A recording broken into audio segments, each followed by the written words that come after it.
ਬੈਂਗਣ ਬਤਾਉਂ ਜਿਹੜਾ ਵਾ ਇਹ ਜਦੋਂ ਫੁੱਲ ਤੇ ਆ ਜਾਂਦਾ ਉਦੋਂ ਤੁਸੀਂ ਹੋਰ ਕੋਈ ਸਪਰੇਅ ਕਰਦੇ ਹੋਵੋਗੇ? ਮੈਨੂੰ ਤੇ ਅਸੀਂ ਬਦਲ ਕਰੀਦੀ ਹੈ ਤਕਰੀਬਨ, ਜਦੋਂ ਫਿਰ ਫਲ ਸਪਰੇਅ ਇੱਕ ਨਹੀਂ ਕਰੀਦੀ। ਹਾਂ, ਜਦੋਂ ਇਹ ਫੁੱਲ ਤੇ ਆ ਜਾਂਦੀ ਆ ਠੀਕ ਆ, ਫਿਰ ਅਸੀਂ ਇਹਨੂੰ ਪਰਵਾਨਾ ਕਹਿ ਲੈਂਦੇ ਆ, ਜਿਹੜੀ ਚੀਜ਼ ਡੰਗਦੀਆਂ ਨਾ ਅੰਗ ਜਰਾ ਫੁੱਲ ਨੂੰ ਅੰਗ ਡੰਗਦੇ ਬੈਂਗਣ ਖਰਾਬ ਹੋ ਜਾਂਦਾ ਵਾ, ਬੈਂਗਣ ਖਰਾਬ ਹੁੰਦਾ ਠੀਕ ਆ। ਅਸੀਂ ਫਿਰ ਉਹ ਵੱਖਰੀ ਸਪਰੇਅ ਕਰੀਦੀ ਆ। ਸਹੀ ਸਹੀ। ਸਫੇਦ ਮੱਕੀ ਦੀ ਕਰੀਦੀ ਆ, ਸੁੰਡੀ ਵਾਸਲੀ ਕਰੀਦੀ ਆ, ਤੇਲੇ ਵਾਸਲੀ ਕਰੀਦੀ ਆ। ਤੇ ਇਹ ਸਪਰੇਵਾਂ ਦਾ ਵੀ ਅਗਰ ਕਿਸੇ ਬੰਦੇ ਨੇ ਪੁੱਛਣਾ ਹੋਵੇ ਨਾ ਤੇ ਉਹ ਇਨਸ਼ਾਅੱਲਾ ਸਾਨੂੰ ਇਹ ਵੀਡੀਓ ਚੜੇਗੀ ਤੇ ਇਹ ਨੰਬਰ ਸਾਡਾ ਜਿਹੜਾ ਨਾ ਇਹਦੀ ਬਾਇਓ ਦੇ ਵਿੱਚ ਅਸੀਂ ਆਪਣੇ ਚੈਨਲ ਦੇ ਉੱਪਰ ਨੰਬਰ ਲਾਇਆ ਹੋਇਆ ਵਾ ਤੇ ਉਹ ਨੰਬਰ ਦੇ ਉੱਪਰ ਸਾਡੇ ਨਾਲ ਤੁਸੀਂ ਰਾਬਤਾ ਵੀ ਕਰ ਸਕਦੇ ਆ। ਇਹ ਭਾਈ ਹੋਈ ਤੁਹਾਨੂੰ ਸਪਰੇਅ ਵੀ ਦੱਸਣਗੇ ਕਿ ਬੈਂਗਣ ਵਾਸਤੇ ਕਿਹੜੀ ਸਪਰੇਅ ਅੱਛੀ ਆ, ਕਿਉਂਕਿ ਬੰਦੇ ਦਾ ਤਜਰਬਾ ਹੋ ਜਾਂਦਾ ਜਦੋਂ ਕਿਸੇ ਵੀ ਕਾਰੋਬਾਰ ਦੇ ਅੰਦਰ ਕਿਸੇ ਵੀ ਕੰਮ ਦੇ ਅੰਦਰ ਬੰਦਾ ਜਦੋਂ ਵੜਦਾ ਨਾ ਉਹਦਾ ਐਕਸਪੀਰੀਅੰਸ ਹੁੰਦਾ ਵਾ, ਜਦੋਂ ਉਹਨੂੰ ਪਤਾ ਲੱਗਦਾ ਨਾ ਕਿ ਇਸ ਜਗ੍ਹਾ ਤੇ ਜਾ ਕੇ ਯਾਰ ਮੇਰੇ ਨਾਲ ਐਦਾਂ ਹੋਈ ਸੀ, ਉਹ ਫਿਰ ਤੁਹਾਨੂੰ ਇਹ ਕਿ ਉਹਦਾ ਤਜਰਬਾ ਹੁੰਦਾ ਤੁਹਾਨੂੰ ਬਿਹਤਰ ਗਾਈਡ ਕਰੇਗਾ ਕਿਸੇ ਵੀ ਫਸਲ ਵਾਸਤੇ। ਜਿਹਦੇ ਵਿੱਚ ਉਹਦਾ ਐਕਸਪੀਰੀਅੰਸ ਹੋਏਗਾ ਉਹ ਤੁਹਾਨੂੰ ਬਿਹਤਰ ਗਾਈਡ ਕਰੇਗਾ ਕਿ ਯਾਰ ਇਹ ਹੁਣ ਫਸਲ ਜਿਹੜੀ ਹੈ ਨਾ ਫਲਾਣ ਫੁੱਲ ਤੇ ਪਹੁੰਚ ਗਈ ਆ, ਫਲ ਤੇ ਪਹੁੰਚ ਗਈ ਆ, ਜਾਂ ਇਹ ਪੱਤਾ ਆਪਣਾ ਇਸ ਤਰ੍ਹਾਂ ਕਰ ਰਹੀ ਇਕੱਠਾ ਕਰ ਰਹੀ ਆ, ਇਹ ਕੋਈ ਬਿਮਾਰੀ ਲਾਹਕ ਹੋ ਰਹੀ ਆ, ਉਹ ਫਿਰ ਤੁਹਾਨੂੰ ਜਿਹੜਾ ਨਾ ਉਹਦੇ ਮੁਤਾਬਕ ਤੁਹਾਨੂੰ ਦਵਾਈ ਸਹੀ ਦੱਸੇਗਾ। ਇਹਦੇ ਇੰਨੀ ਜਿਹੜਾ ਤਜਰਬਾ ਨਾ ਇਹ ਮੇਰੇ ਖਿਆਲ ਆ ਕਿ ਜ਼ਰਾਇਤ ਵਾਲਿਆਂ ਦਾ ਵੀ ਨਹੀਂ ਹੁੰਦਾ, ਕਿਉਂਕਿ ਉਹਨਾਂ ਨੇ ਸਿਰਫ ਸਾਨੂੰ ਲਿਖ ਕੇ ਦੇ ਜਾਣੀ ਆ ਕਿ ਯਾਰ ਇਹ ਕੰਮ ਜਿਹੜਾ ਨਾ ਹੁਣ ਕਰੋ। ਲੇਕਿਨ ਜਿਹੜਾ ਬੰਦਾ ਖੁਦ ਇਸ ਕਾਰੋਬਾਰ ਦੇ ਅੰਦਰ ਵੜਿਆ ਹੁੰਦਾ ਵਾ ਉਹ ਤੇ ਰੋਜ਼ਾਨਾ ਦੀ ਬੇਸ ਤੇ ਆਪਣੀ ਫਸਲ ਨੂੰ ਦੇਖ ਰਿਹਾ ਹੁੰਦਾ ਨਾ ਕਿ ਯਾਰ ਮੇਰੀ ਫਸਲ ਜਿਹੜੀ ਆ ਹੁਣ ਇਸ ਜਿਹੜੇ ਨਾ ਮਰਹਲੇ ਤੇ ਪਹੁੰਚੀ ਆ, ਇਸ ਜਗ੍ਹਾ ਤੋਂ ਗੁਜ਼ਰ ਰਹੀ ਆ ਤੇ ਮੈਂ ਇਹਨੂੰ ਫਲਾਣੀ ਦਵਾਈ ਕਰਾਂ, ਅਗਰ ਇੱਥੇ ਕੋਈ ਬਿਮਾਰੀ ਲਾਹਕ ਹੋ ਰਹੀ ਆ ਤੇ ਮੈਂ ਇਹਨੂੰ ਫਲਾਣੀ ਸਪਰੇਅ ਕਰਾਂ, ਕਿਉਂਕਿ ਉਹਦਾ ਤਜਰਬਾ ਹੋ ਜਾਂਦਾ। ਤੇ ਇਸੇ ਤਰ੍ਹਾਂ ਹੀ ਇਹਨਾਂ ਦਾ ਵੀ ਚਲੋ 6 ਮਹੀਨੇ ਦਾ ਤਜਰਬਾ ਹੀ ਹੈ, ਲੇਕਿਨ ਇਹਨਾਂ ਦੇ ਅਜ਼ੀਜ਼ ਜਿਹੜੇ ਨੇ ਜਿਨ੍ਹਾਂ ਨੇ ਇਹਨਾਂ ਨੂੰ ਕਾਰੋਬਾਰ ਸ਼ੁਰੂ ਕਰਵਾਇਆ ਵਾ ਨਾ ਉਹਨਾਂ ਦਾ ਤਜਰਬਾ ਕਾਫੀ ਦੇਰ ਦਾ ਤੇ ਕਿਉਂਕਿ ਉਹਨਾਂ ਨੇ ਅਗਰ ਇਹਨਾਂ ਨੂੰ ਕਾਰੋਬਾਰ ਸ਼ੁਰੂ ਕਰਾਇਆ ਤੇ ਇਹਨਾਂ ਦੇ ਖਾਨੇ ਦੇ ਵਿੱਚ ਉਹਨਾਂ ਨੇ ਇਹਨਾਂ ਦੇ ਦਿਮਾਗ 'ਚ ਕੋਈ ਚੀਜ਼ ਪਾਈ ਹੈ ਤੇ ਫਿਰ ਹੀ ਇਹਨਾਂ ਨੇ ਸ਼ੁਰੂ ਕੀਤਾ ਨਾ ਕਿ ਕੋਈ ਬੰਦਾ ਵੀ ਐਰਾ ਗੈਰਾ ਉੱਠ ਕੇ ਤੇ ਇੰਨਾ ਕਾਰੋਬਾਰ ਜਿਹੜਾ ਨਾ ਇੰਨੀ ਇਨਵੈਸਟਮੈਂਟ ਤੇ ਕੋਈ ਨਹੀਂ ਕਰ ਸਕਦਾ। ਜਿਸ ਤਰ੍ਹਾਂ 4.5 ਲੱਖ ਰੁਪਈਆ ਇਹਨਾਂ ਨੇ ਇਨਵੈਸਟ ਕੀਤਾ, ਚਲੋ ਅੱਲਾਹ ਪਾਕ ਇਹਨਾਂ ਨੂੰ ਬਿਹਤਰ ਤੋਂ ਬਿਹਤਰ ਰੋਜ਼ੀ ਦੇਵੇ, ਠੀਕ ਹੈ। ਆਉਣ ਵਾਲੇ ਵਕਤ ਦੇ ਵਿੱਚ ਵੀ ਅੱਲਾਹ ਪਾਕ ਇਹਨਾਂ ਦੇ ਇਹਨਾਂ ਨੂੰ ਜਿਹੜੇ ਮਸਾਇਲ ਨੇ ਨਾ ਉਹ ਵੀ ਅੱਲਾਹ ਪਾਕ ਜਿਹੜਾ ਇਹਨਾਂ ਦੇ ਇਨਸ਼ਾਅੱਲਾ ਹੱਲ ਕਰੇਗਾ। ਕਿ ਇਹ ਬਿਮਾਰੀ ਜਿਸ ਤਰ੍ਹਾਂ ਹੁਣੇ ਕਹਿ ਰਹੇ ਕਿ ਭਿੰਡੀਆਂ ਨੂੰ ਵੀ ਆ ਗਈ ਤੇ ਅੱਲਾਹ ਪਾਕ ਇਨਸ਼ਾਅੱਲਾ ਉਹ ਵੀ ਬਿਹਤਰ ਹੋ ਜਾਏਗੀ। ਤੇ ਇਹ ਕਹਿੰਦੇ ਆ ਕਿ ਅਸੀਂ ਸਪਰੇਅ ਕੀਤੀ ਜੀ ਤੁਸੀਂ ਇਹਨਾਂ ਨੂੰ ਸਪਰੇਅ ਕਰਦੇ ਰਹੇ ਮਾਸ਼ਾਅੱਲਾ, ਸਪਰੇਅ ਕਰਦੇ ਹਾਂ ਭਿੰਡੀਆਂ ਨੂੰ ਸਪਰੇਅ ਮਾਸ਼ਾਅੱਲਾ ਕੋਈ ਬਿਹਤਰ ਹੋ ਰਹੀ ਹੈ ਕਿ ਨਾ। ਚਲੋ ਅੱਲਾਹ ਪਾਕ ਖੈਰ ਕਰੇ ਜੀ। ਇਹ ਸਾਡੇ ਨਾ ਜਿਹੜੇ ਆ ਛੋਟੇ ਕਾਸ਼ਤਕਾਰ ਨੇ ਕਮਾਲ ਵਗੈਰਾ ਲਾ ਲੈਂਦੇ ਆ, ਫਸਲਾਂ ਦੂਸਰੀਆਂ ਲਾ ਲੈਂਦੇ ਆ ਨਾ, ਇਹਨਾਂ ਦਾ ਕਿ ਜਾਂਦੇ ਆ ਸਪਰੇਅ ਵਾਲੀ ਦੁਕਾਨ ਤੇ ਉਹ ਦਿੰਦੇ ਆ ਇਹਨਾਂ ਨੂੰ ਵੀ ਚਲੋ ਤੁਸੀਂ ਆਹ ਦਵਾਈ ਮਾਰ ਲਓ, ਅਗਰ ਕਮਾਲ ਦਾ ਤੇਲਾ ਪੈ ਗਿਆ ਵਾ ਜਾਂਦੇ ਆ ਤੇਲੇ ਦੀਆਂ ਵੀ ਮੁਫਤੀ ਦਵਾਈਆਂ ਵਾ, ਇਦਾਂ ਹੀ ਜਿਸ ਚੀਜ਼ ਦਾ ਅੱਛਾ ਰਿਜ਼ਲਟ ਮਿਲਣਾ ਅਸੀਂ ਤਾਂ ਉਹ ਚੀਜ਼ ਲੈਣੀ ਹੈ। ਬਿਲਕੁਲ ਸਾਡੇ ਜ਼ਿਮੀਂਦਾਰ ਕਹਿੰਦੇ ਸਾਨੂੰ ਨੁਕਸਾਨ ਹੋ ਜਾਂਦਾ ਵਾ, ਸਾਡਾ ਖਾਦਾਂ ਦਵਾਈਆਂ ਦੇ ਪੈਸੇ ਨਹੀਂ ਉਤਰਦੇ ਹੈਗੇ, ਠੀਕ ਆ। ਉਹ ਮੈਂ ਕਹਿੰਦਾ ਵਾ ਅਗਰ ਜੇ ਕਿਸੇ ਕੋਲ ਤੁਸੀਂ ਕਿਸੇ ਅੱਛੇ ਬੰਦੇ ਕੋਲ ਜਾਵੋਗੇ, ਅਗਰ ਜੇ ਕੋਈ ਅੱਛਾ ਜ਼ਿਮੀਂਦਾਰ ਵਾ ਜਿਸ ਚੀਜ਼ ਦਾ ਪਤਾ ਵਾ, ਜਿਹਨੂੰ ਤਜਰਬਾ ਵਾ, ਉਹਦੇ ਕੋਲ ਤੁਸੀਂ ਪੁੱਛ ਲਓਗੇ ਯਾਰ ਅਸੀਂ ਕਮਾਦ ਨੂੰ ਆਹ ਚੀਜ਼ ਪਾ, ਸਾਡੀ ਕਮਾਦ ਨੂੰ ਆਹ ਬਿਮਾਰੀ ਪੈ ਗਈ ਆ, ਠੀਕ ਆ, ਇਹ ਮਸਲਾ ਵਾ ਸਾਡੀ ਫਸਲ ਨੂੰ, ਸਾਨੂੰ ਕੋਈ ਦਵਾਈ ਦੱਸੋ, ਤੇ ਤੁਹਾਨੂੰ ਉਹ ਦਵਾਈ ਦੱਸੇਗਾ, ਤੁਸੀਂ ਲਿਆ ਕੇ ਮਾਰ ਦੋਗੇ, ਠੀਕ ਆ। ਜਾਂ ਕੋਈ ਜ਼ਹਿਰ ਵਾ ਜਿਹੜਾ ਤੁਸੀਂ ਫਲੱਡ ਕਰਕੇ ਡਰਮਾਂ ਖੋਰ ਕੇ ਜਿਹੜੇ ਪਾਣੀ ਦੇ ਜ਼ਰੀਏ ਪਾਈ ਜਾਂਦੀ, ਹਾਂਜੀ ਬਿਲਕੁਲ, ਉਹ ਪਾਵੋਗੇ ਇਨਸ਼ਾਅੱਲਾ ਬਿਹਤਰ ਰਿਜ਼ਲਟ ਆਵੇਗਾ। ਜਿਹੜੇ ਦੁਕਾਨਾਂ ਵਾਲੇ ਆ ਸਾਨੂੰ ਦੁਕਾਨਾਂ ਵਾਲੇ ਦਿੰਦੇ ਆ ਆਪਣੇ ਕੋਲੋਂ ਚੀਜ਼ ਕਿ ਆਹ ਤੁਸੀਂ ਲੈ ਜਾਓ, ਠੀਕ ਆ, ਇਹਦਾ ਅੱਛਾ ਰਿਜ਼ਲਟ ਆਵੇਗਾ, ਉਹ ਸਾਡੇ ਤੇ ਪਹਿਲੇ ਚੀਜ਼ ਦਾ ਐਕਸਪੈਰੀਮੈਂਟ ਕਰਦੇ ਆ।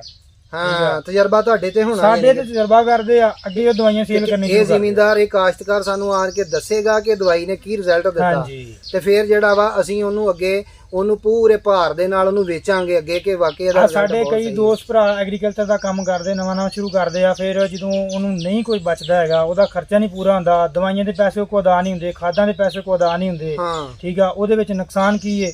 ਨੁਕਸਾਨ ਉਹਦੇ ਵਿੱਚ ਸਿਰਫ ਇਹ ਹੀ ਹੈ ਕਿ ਦਵਾਈਆਂ ਵਾਲੇ ਕੋਲ ਜਾਂਦੇ ਨੇ, ਦਵਾਈਆਂ ਵਾਲੇ ਆਪਣੇ ਕੋਲੋਂ ਆਪਣੀਆਂ ਦਵਾਈਆਂ ਦੇਈ ਰੱਖਦੇ ਆ, ਆਪਣੀ ਦਵਾ ਮਾਰੀ ਆ, ਸਿਰਫ ਇੱਕ ਉਹਨਾਂ ਦਾ ਚਲੋ ਵੀ ਨਿਜ਼ਾਮ ਕਾਰੋਬਾਰ ਚੱਲਿਆ ਹੋਇਆ, ਠੀਕ ਆ, ਉਹਨੂੰ ਉਸ ਦਵਾਈਆਂ ਨਾਲ ਰਿਜ਼ਲਟ ਨਹੀਂ ਮਿਲਦਾ, ਜਾ ਦੱਸਦਾ ਵਾ, ਨਵੀਆਂ ਤੋਂ ਨਵੀਆਂ ਦਵਾਈਆਂ ਦਿੱਤੀ ਰੱਖਦੇ ਆ, ਪਰ ਲੇਕਿਨ ਉਹਦਾ ਮੁਸਲਸਲ ਹੀ ਨੁਕਸਾਨ ਹੁੰਦਾ ਰਹਿੰਦਾ ਵਾ। ਫਿਰ ਕਹਿੰਦੇ ਆ ਵੀ ਉਹ ਐਗਰੀਕਲਚਰ ਦਾ ਕੰਮ ਉਹਨੇ ਸ਼ੁਰੂ ਕੀਤਾ ਸੀ, ਪਰ ਲੇਕਿਨ ਉਹਦਾ ਕੁਝ ਨਹੀਂ ਬਣਿਆ, ਉਹ ਬੰਦਾ ਫਾਰਗ ਹੋ ਗਿਆ, ਫਾਰਗ ਹੋ ਗਿਆ, ਯਾਨੀ ਕਿ ਫਲਾਪ ਹੋ ਗਿਆ, ਨੁਕਸਾਨ ਚ ਪੈ ਗਿਆ, ਬਹੁਤ ਜ਼ਿਆਦਾ ਨੁਕਸਾਨ ਹੋ ਗਿਆ। ਅੱਛਾ, ਤੇ ਮਲਕ ਸਾਹਿਬ ਇੱਕ ਬੈਂਗਣ ਦੇ ਬਾਰੇ ਜਿਹੜੀ ਨਾ ਆਮ ਰੂਟੀਨ ਚ ਘਰਾਂ 'ਚ ਲੋਕ ਆ ਜਿਹੜੇ ਨਹੀਂ ਸਬਜ਼ੀ ਦੇ ਬਾਰੇ ਕੁਝ ਵੀ ਜਾਣਦੇ, ਉਹਨਾਂ ਨੂੰ ਤਾਂ ਇਹ ਪਤਾ ਨਾ ਕਿ ਸਿਰਫ ਸਬਜ਼ੀ ਖਰੀਦਦੀ ਬਾਹਰੋਂ ਰੇਹੜੀ ਵਾਲੇ ਕੋਲੋਂ ਜਾਂ ਦੁਕਾਨ ਵਾਲੇ ਕੋਲੋਂ ਤੇ ਸ਼ਾਮ ਨੂੰ ਪਕਾਈ ਤੇ ਖਾ ਲਈ, ਉਹਨਾਂ ਨੂੰ ਤਾਂ ਇੰਨਾ ਕੁ ਪਤਾ। ਤੇ ਮੈਂ ਵੀ ਉਹਨਾਂ ਦੇ ਵਿੱਚ ਹੀ ਸ਼ਾਮਲ ਆ, ਮੈਂ ਵੀ ਐਵੇਂ ਕਹਾਂ ਕਿ ਮੈਨੂੰ ਇਹਦੇ ਬਾਰੇ ਬਹੁਤ ਪਤਾ ਵਾ। ਤੇ ਇਹ ਇੱਕ ਗੱਲ ਬਹੁਤ ਮਸ਼ਹੂਰ ਆ ਕਿ ਯਾਰ ਬੈਂਗਣ ਦੇ ਬਾਰੇ ਖਾਸ ਤੌਰ ਤੇ, ਬਾਕੀ ਸਬਜ਼ੀਆਂ ਵੀ ਹੋਰ ਆ ਜਿਹੜੇ ਕਿ ਫਾਰਮੀ ਤਰੀਕੇ ਦੇ ਨਾਲ ਤਿਆਰ ਹੋ ਰਹੀਆਂ ਨੇ, ਹੁਣ ਦੇਸੀ ਤਰੀਕੇ ਨਹੀਂ ਇਸਤੇਮਾਲ ਹੋ ਰਹੇ ਨੇ, ਕਿ ਇਹ ਬੈਂਗਣ ਦੇ ਬਾਰੇ ਬਤਾਉਣ ਦੇ ਬਾਰੇ ਜ਼ਿਆਦਾਤਰ ਇਹ ਮਸ਼ਹੂਰ ਆ ਕਿ ਲਾ ਜੀ ਇਹਨੂੰ ਰਾਤ ਨੂੰ ਉਹ ਸਪਰੇਅ ਕਰਦੇ ਆ, ਕੋਈ ਐਸਾ ਕੈਮੀਕਲ ਇਹਦੇ ਉੱਤੇ ਛਿੜਕਦੇ ਆ ਤੇ ਉਹ ਅਗਲੇ ਦਿਨ ਜਾਂ ਸਵੇਰ ਦੂਸਰੇ ਦਿਨ ਬਤਾਉਂ ਜਿਹੜਾ ਵਾ ਉਹ ਖਾਣ ਦੇ ਕਾਬਲ ਹੋ ਜਾਂਦਾ, ਉਹ ਐਡਾ ਐਡਾ ਵੱਡਾ ਹੋ ਜਾਂਦਾ, ਯਾਨੀ ਕਿ ਉਹਦਾ ਸਾਈਜ਼ ਜ਼ਿਆਦਾ ਹੋ ਜਾਂਦਾ ਇਹ ਤੇ। ਲੇਕਿਨ ਉਸ ਬਤਾਉਂ ਦਾ ਵਿੱਚ ਉਹਦੇ ਜ਼ਾਇਕਾ ਕੋਈ ਨਹੀਂ ਹੁੰਦਾ। ਇਹਦੇ ਵਿੱਚ ਕਿੱਥੋਂ ਤੱਕ ਹਕੀਕਤ ਆ, ਤੁਸੀਂ ਤੇ ਇਸ ਕੰਮ ਧੰਦੇ ਵਿੱਚ ਵੜੇ ਆ ਤੇ ਜਾਂ ਕਿ ਲੋਕਾਂ ਦੀਆਂ ਆਪਣੀਆਂ ਘੜੀਆਂ ਹੋਈਆਂ ਗੱਲਾਂ ਨੇ? ਨਹੀਂ ਜੀ, ਪਹਿਲੇ ਨੰਬਰ ਤੇ ਗੱਲ ਤੇ ਇਹ ਆ ਵੀ ਸਿਆਣੇ ਕਹਿੰਦੇ ਆ ਵੀ ਜਿੰਨੀਆਂ ਗੱਲਾਂ ਜਿੰਨੇ ਮੂੰਹ ਉਨੀਆਂ ਗੱਲਾਂ, ਜਿੰਨੇ ਮੂੰਹ ਉਨੀਆਂ ਗੱਲਾਂ, ਠੀਕ ਆ। ਹੁਣ ਅਗਰ ਤੁਹਾਨੂੰ ਤੁਸੀਂ ਮੈਨੂੰ ਦੱਸਿਆ ਨਾ, ਮੈਂ ਸੁਣੀ ਇਹ ਗੱਲ ਅੱਗੇ ਵੀ ਇੱਕ ਮੁੰਡੇ ਕੋਲ ਮੈਂ ਸੁਣੀ ਸੀ, ਮੈਨੂੰ ਦੱਸਿਆ ਸੀ ਉਹਨੇ, ਮੁੰਡਾ ਦੋਸਤ ਹੈ, ਉਹ ਮੈਨੂੰ ਕਹਿੰਦਾ ਯਾਰ ਕਿ ਦਵਾਈ ਆਂਦੀ ਹੈ ਸਪਰੇਅ ਤੁਸੀਂ ਰਾਤ ਨੂੰ ਮਾਰੋਗੇ, ਦਿਨੇ ਬੈਂਗਣ ਜਿਹੜੇ ਨਾ ਉਹ ਖਾਣ ਜੋਗੇ ਤਿਆਰ ਹੋ ਜਾਂਦੇ ਆ, ਖਾਣ ਜਿਸ ਤਰ੍ਹਾਂ ਬੈਂਗਣ ਦਾ ਸਰ ਤਿਆਰ ਹੋ ਜਾਂਦਾ ਹੈਗਾ, ਠੀਕ ਹੈ। ਪਰ ਲੇਕਿਨ ਉਹ ਗੱਲਾਂ ਹੀ ਆ, ਅਗਰ ਜੇ ਉਹ ਕਹੋ ਨਾ ਵੀ ਤੁਸੀਂ ਸਪਰੇਅ ਤੁਸੀਂ ਉਹ ਮਾਰੋਗੇ ਦਿਨੇ ਤੁਹਾਡਾ ਬੈਂਗਣ ਤਿਆਰ ਹੋ ਜਾਏਗਾ, ਤੁਸੀਂ ਲਾਓ, ਠੀਕ ਆ, ਯਾਨੀ ਕਿ ਸੇਲ ਕਰੋ, ਮੰਡੀ 'ਚ ਰੇਟ ਅੱਛਾ ਵਾ, ਇਹ ਗੱਲਾਂ ਹੀ ਆ। ਅਗਰ ਜੇ ਨਿਜ਼ਾਮ ਹੁੰਦਾ ਤੇ ਫਿਰ ਸਾਡੇ ਬੈਂਗਣ ਛੋਟੇ ਛੋਟੇ ਲੱਗੇ ਆ, ਸਾਨੂੰ 4-5 ਦਿਨ ਹੋ ਗਏ ਦੇਖਣੇ ਆ, ਅੱਜ ਅਸੀਂ ਤਰਾਈ ਨਾ ਕਰਦੇ। ਨੰਬਰ ਗੱਲ ਇਹ,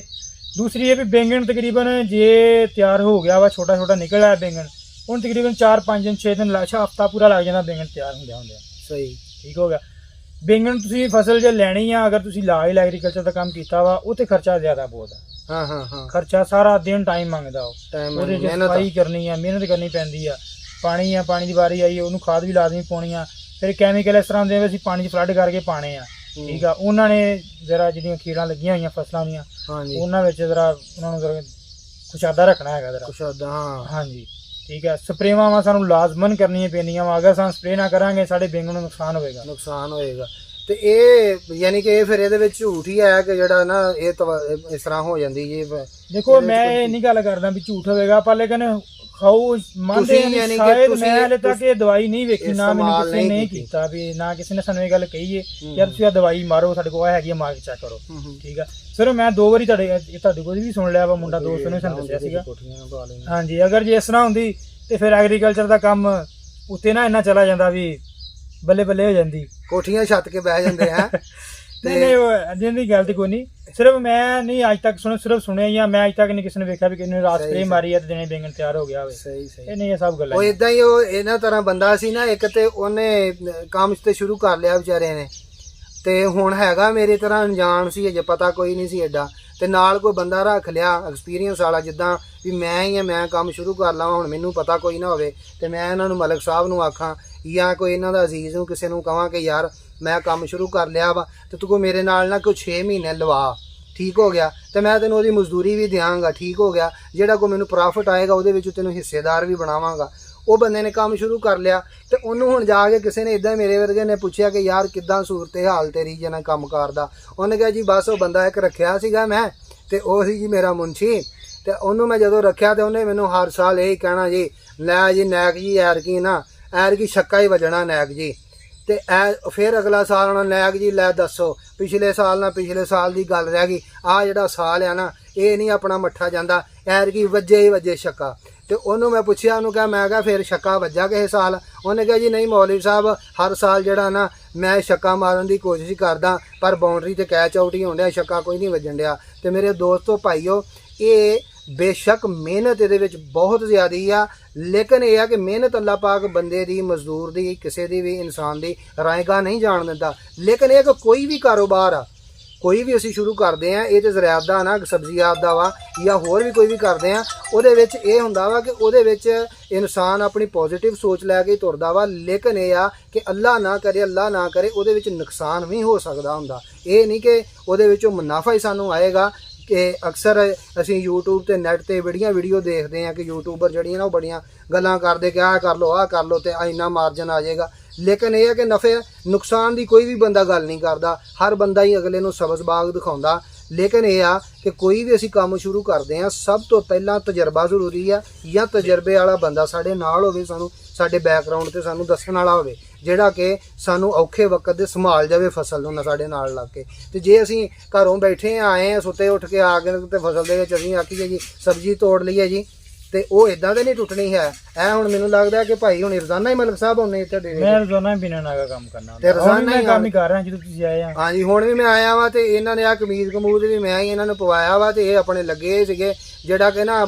ਪੂਰੀ ਮਿਹਨਤ ਕਰਨ ਡਏ ਸੀ, ਜਿੱਦਾਂ ਵੀ ਮਿਹਨਤ ਕਰਨ ਦਾ ਹੱਕ ਵਾ ਇਹਨਾਂ ਦਾ। ਤੇ ਅੱਲਾਹ ਪਾਕ ਇਹਨਾਂ ਦੀ ਮਿਹਨਤ ਜਿਹੜੀ ਆ ਨਾ ਉਹਦਾ ਸਿਲਾ ਜ਼ਰੂਰ ਦੇਏਗਾ। ਤੇ ਕਾਰੋਬਾਰ ਕੋਈ ਵੀ ਉਹਦੇ ਵਿੱਚ ਘਾਟੇ ਵਾਧੇ ਜ਼ਰੂਰ ਆਉਂਦੇ ਆ, ਲੇਕਿਨ ਇਹ ਆ ਕਿ ਬੰਦਾ ਸਬਰ ਕਰੇ ਤੇ ਅੱਲਾਹ ਪਾਕ ਜਿਹੜਾ ਨਾ ਬੰਦੇ ਨੂੰ ਕਿਤੇ ਦਾ ਕਿਤੇ ਪਹੁੰਚਾ ਦਿੰਦਾ ਵਾ। ਬੰਦਾ ਮਿਹਨਤੀ ਹੋਣਾ ਚਾਹੀਦਾ ਔਰ ਅੱਲਾਹ ਪਾਕ ਦੀ ਜ਼ਾਤ ਤੇ ਉਹਦਾ ਤਵੱਕਲ ਹੋਣਾ ਚਾਹੀਦਾ, ਕਿਉਂਕਿ ਰੋਜ਼ੀ ਜਿਹੜੀ ਆ ਅੱਲਾਹ ਪਾਕ ਨੇ ਜੋ ਲਿਖ ਦਿੱਤੀ ਹੈ, ਮੈਂ ਆਪਣੀਆਂ ਪਿਛਲੀਆਂ ਵੀਡੀਓ 'ਚ ਵੀ ਇਹ ਗੱਲ ਕਹਿਣਾ ਕਿ ਰੋਜ਼ੀ ਅੱਲਾਹ ਪਾਕ ਨੇ ਜੋ ਮੇਰੇ ਆ ਉਹ ਤੁਹਾਡੇ ਮੁਕੱਦਰਾਂ 'ਚ ਲਿਖ ਦਿੱਤੀ ਆ, ਉਹਨੂੰ ਕੋਈ ਦੂਸਰਾ ਫਰਦ ਜਾਂ ਤੀਸਰਾ ਆਣ ਕੇ ਉਹ ਖੋ ਨਹੀਂ ਸਕਦਾ ਸਾਡੇ ਕੋਲੋਂ, ਉਹ ਸਾਨੂੰ ਮਿਲਣੀ ਹੈ। ਗੱਲ ਮੁੱਕਦੀ ਹੈ ਮਿਹਨਤ ਤੇ ਖਰਚੇ ਤੇ। ਫਸਲ ਕੋਈ ਵੀ ਬੀਜਦੇ ਆ ਉੱਤੇ ਖਰਚਾ ਉੱਤੇ ਮਿਹਨਤ ਨਹੀਂ ਕਰਾਂਗੇ ਤੇ ਅਸੀਂ ਉਹਦੇ ਤੋਂ ਅੱਛੀ ਪੈਦਾਵਾਰ ਨਹੀਂ ਲੈ ਸਕਦੇ। ਤੇ ਇਸ ਵਾਸਤੇ ਮਲਕ ਸਾਹਿਬ ਵੀ ਜਿਹੜੇ ਬਹੁਤ ਮਿਹਨਤ ਕਰ ਰਹੇ ਆ ਤੇ ਅੱਲਾਹ ਪਾਕ ਜਿਹੜਾ ਵਾ ਇਹਨਾਂ ਨੂੰ ਇਹਦਾ ਸਿਲਾ ਜ਼ਰੂਰ ਦੇਵੇਗਾ ਇਨਸ਼ਾਅੱਲਾ। ਤੇ ਅਸੀਂ ਨੈਕਸਟ ਵੀਡੀਓ ਤੇ ਫਿਰ ਮਿਲਾਂਗੇ ਜਦੋਂ ਕਿ ਮਲਕ ਸਾਹਿਬ ਦੇ ਜਿਹੜੇ ਨਾ ਆਪਣੇ ਇਹ ਸਬਜ਼ੀ ਤੋੜਨਗੇ ਤੇ ਉਸ ਦਿਨ ਅਸੀਂ ਇਨਸ਼ਾਅੱਲਾ ਇਹਨਾਂ ਨਾਲ ਵੀਡੀਓ ਬਣਾਵਾਂਗੇ।